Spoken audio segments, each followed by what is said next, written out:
A long journey traveled throughout the United States brings us to today. But to get here, these superheroes had to endure many miles and long-fought battles, risking their lives on machines that reach speeds in excess of 80 miles an hour, flying across water with no seatbelts and no brakes. Why do they do it, you ask? For pride.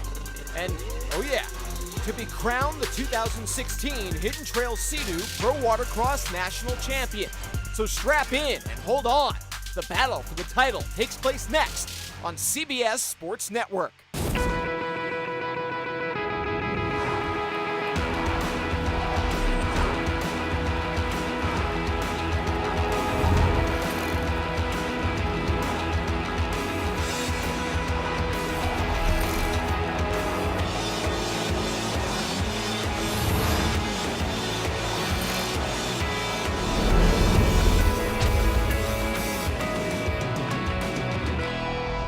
Right where the Elk River meets the Kanawha, welcome to the capital city, scenic Charleston, West Virginia. And welcome to CBS Sports Network's coverage of the 2016 Hidden Trail Sea-Doo Pro Watercross National Championships presented by JetLift. The championships, part of a big sports weekend for Charleston. It's Sports Fest at Magic Island. We saw a 5K glow run, disc golf, and more, but now it is time to hit the river. I'm Drew Goldfarb, and after a week with pretty consistent rain, we're hoping the only water we'll see today comes from the course itself. Speaking of which, let's get right into the racing action. The first championship handed out today in Pro Sport GP. Here's Don Dawson and Bill Haig with the call. Great start from Johnny Smith, and he desperately needed that because he was on the pole position. And as you can see, a lot of horsepower that he had going against him, and the whole shot is going to be going with Sam Nemi, the gentleman that has been picture perfect. The year has been all about this gentleman from Broward Motorsports. And as we look out, Sam Nemi comes into the splits again, and he's cleared probably about 10 seconds ahead at this point. As we're taking a look out on the track, you've got Sam Nemi in the lead. Second place, Keith Dill, but Keith just coming into that split section. Right behind Keith, Richard Taylor, and Sam Nemi only a few buoys away from a national title. This is your new national champion from Charleston, West Virginia. Sam Nemi from Broward Motorsports taking the win. What a race that was. Here's a look at the final leaderboard. Sam Nemi picking up the victory. Richard Taylor in second, Keith Dill in third. Now, of course, this is the national championships here in Charleston, West Virginia, but the season started way back in May and has spanned the entire North American continent all across the United States. Let's take a look back right now at the season that was in 2016. The Pro Watercross season began in Panama City Beach, Florida for the Super Cup of Watercross.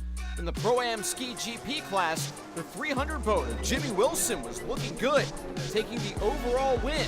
Round 2 stopped in Pensacola Beach, Florida for the Grand Prix of Watercross.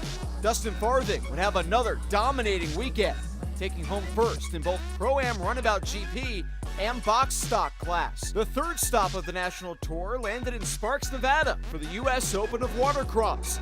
In the Pro-Am Runabout GP class, Trey Frame would give Dustin Farthing a run for his money. Farthing would still go on and take the overall in both classes of Runabout Stock and GP. Round 4 headed to St. George, Utah for the Red Desert Championship. In the Pro-Am Ski GP class, Toshi Uhara from Japan came and did work, taking the overall win, followed by Dustin Matsura second, while David Redinger, Silent Force, rounded out the podium in third. The tour then headed back east to Atlantic City, New Jersey for the Moto Surf Jersey Style. In the Pro-Am Ski GP class, Chris McElugage battled it out with Jimmy Wilson in all 3 motos, but McElugage would go on to take the overall win with 2 firsts and a second. Round 6 of the national tour stopped in Hartwell, Georgia for the Wet and Wild weekend. In the Pro-Am Runabout Stock class, Farthing would go on to win all 3 motos and take the overall, while he struggled with boat issues in the Runabout GP class, finishing second.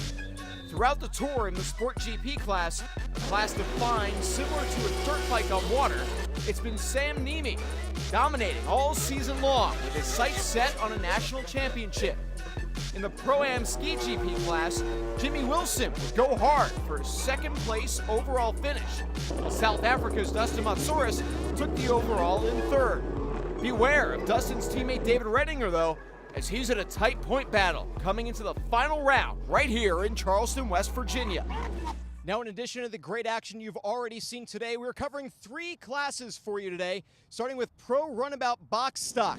These vehicles are strictly stock out of the box. These boats are sit-down watercrafts, and they're available for purchase at your local dealer. We've got the Pro Runabout GP. They are the fastest watercrafts of the day, also sit-down, reaching speeds of up to 85 miles an hour. And finally, the Pro Ski GP, stand-up watercraft. These can reach speeds of up to 75 miles an hour. And again, the riders standing up while they're going at those incredible speeds. The speeds that will be witnessed today are truly heart-pumpingly quick. And really, the only way to get the true feel of it is to see it first person. And for that, we're going to go upstairs to the booth with Dawn and Bill. Thank you so much, Drew. Thank you. We're down on the line as we get ready to do this lap of the day. They fire off on a right-hand turn on the start, and that is unusual. We haven't seen that very much on this national tour. As they set up for these 4 white buoys, the first thing they're going to have to do is make a quick decision on how to get a fast line on this first left-hand turn. And the weather today, we've got a nice 77 degrees, which is a little bit cooler than the guys have seen on tour. Light winds and a 40% chance of rain. And as we come around on this big sweeper turn, then they've got to make a quick decision on whether they want to take this inside or outside split. As you're watching, Dustin Montzuris on this on-cam has taken the inside, which has proven to be pretty fast, and this is what's going to help get these hole shots. As they come to that front stretch, they've got the opportunity now to really open up the throttle. They're coming up on the trickiest part of the track. They've got 3 turns. This is a horseshoe turn, and then they've got to cut sharply back to negotiate a chicane in those 2 yellow buoys. This is by far going to be the toughest area. So much incredibly fun stuff still to come here, including the freestyle event, and there is nothing quite like it, seeing what people can do with these boats in the water. Unbelievable tricks and stunts, but we've also got plenty more racing still to come. And right after the break, we're checking out the Pro Runabout Box Stock event. That is coming up next, right here on the CBS Sports Network. Pro Watercross on CBS Sports Network is being brought to you by Hidden Trails Sea-Doo. By JetLift, the only 5-in-1 modular watercraft lift and transport system. And by Charleston, West Virginia. Game on, Charleston, West Virginia.